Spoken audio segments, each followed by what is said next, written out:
O campo magnético é a região do espaço ocupada por linhas de força que saem do norte em direção ao sul.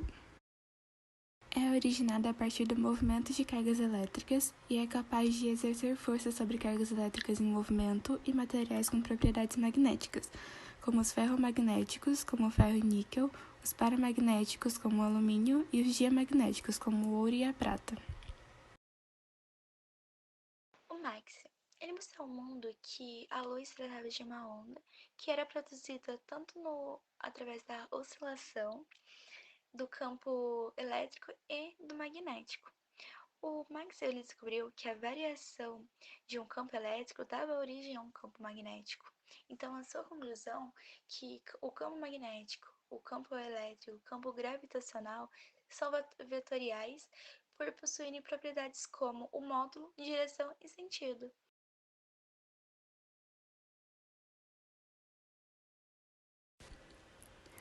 Com a regra da mão direita, conseguimos identificar o sentido do campo magnético. O polegar aponta para o sentido da corrente elétrica e os outros dedos apontam para o sentido do campo. O cálculo do campo magnético gerado por um fio se dá pela fórmula campo magnético igual a μ0 vezes a corrente elétrica dividido por 2πr, onde o μ0 representa a permissividade do vácuo e possui o valor de 4 vezes π vezes 10 elevado a menos 7, e o 2πr se dá pelo fator geométrico, pois o fio cria um campo magnético em volta dele e esse campo é circular. O campo magnético gerado por uma espira se dá pela fórmula campo magnético igual a μ0 vezes corrente dividido por 2r. Existem duas situações para o campo magnético gerado por uma espira. Em uma, a corrente elétrica sobe pelo lado direito e em outra, ela desce pelo lado direito. E com a regra da mão direita, podemos observar o que acontece com o campo magnético dentro da espira. Na espira em que a corrente elétrica sobe pelo lado direito, o campo magnético está apontado para fora. E na espira em que a corrente elétrica desce pelo lado direito, o campo magnético muda de sentido, está apontado para dentro. E já o campo magnético gerado por uma bobina se dá por uma fórmula bem semelhante às anteriores. Campo magnético igual a μ0 vezes a corrente, que é multiplicado pelo número de espiras que temos na imagem, dividido por 2r. Que ali é formado por uma grande quantidade de metais que apresenta uma grande quantidade de cargas elétricas e com a sua movimentação dá origem ao campo magnético. E essa é a teoria do dínamo. A sua função é uma espécie de escudo que serve para proteger os gases atmosféricos, porque se não fosse ele, a atmosfera seria varrida pela grande quantidade de poeira e partículas emitidas pelo Sol.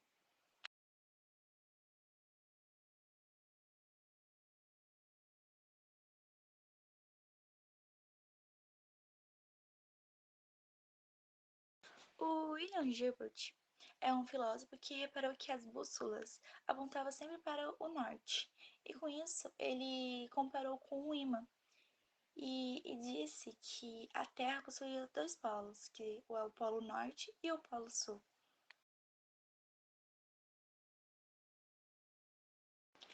A agulha mandada de uma bússola aponta para o norte geográfico, pois o campo magnético gerado pela agulha alinha-se ao campo magnético terrestre.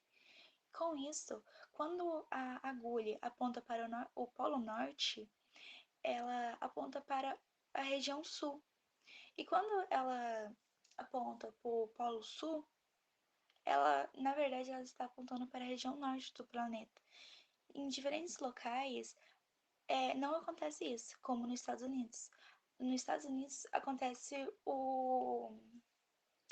um alinhamento entre a questão entre a linha geográfica e o magnético.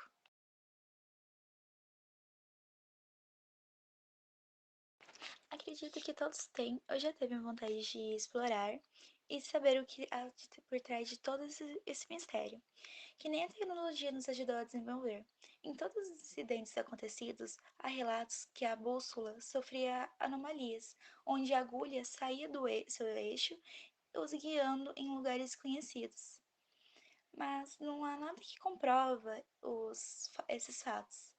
Mas o que eu acho legal ressaltar é que em 2003 a ESA enviou 3 satélites idênticos com o objetivo de observar o campo magnético da Terra. E ao sobrevoar esse triângulo, acontece que, com um escudo natural, os equipamentos ficavam delimitados, fazendo que os parando de funcionar. A aurora boreal é um fenômeno natural que acontece algumas vezes no ano e só pode ser visto de alguns lugares do mundo. Esse fenômeno acontece devido à colisão entre partículas carregadas de energia do Sol com átomos e partículas do campo magnético da Terra. Quando acontece essa colisão, as partículas são aceleradas e emitem luz, dando origem à aurora boreal. Podem aparecer nas cores verde, rosa, violeta, azul, amarelo, laranja e branco, sendo as luzes amarela, verde e vermelho emitidas pelo oxigênio, a luz azul e violeta emitida pelo nitrogênio e as luzes amarelo e rosa são uma mistura de vermelho, verde ou azul. Os ímãs são constituídos de uma substância ferromagnética, que produz um campo magnético em sua volta, capaz de magnetizar ou atrair materiais construídos de ferro, cobalto e níquel. Existem 2 tipos de ímã, o ímã natural e o ímã artificial. O ímã natural, ele é feito de minerais com substâncias magnéticas, como a magnetita, que é uma pedra vulcânica composta por óxido de ferro.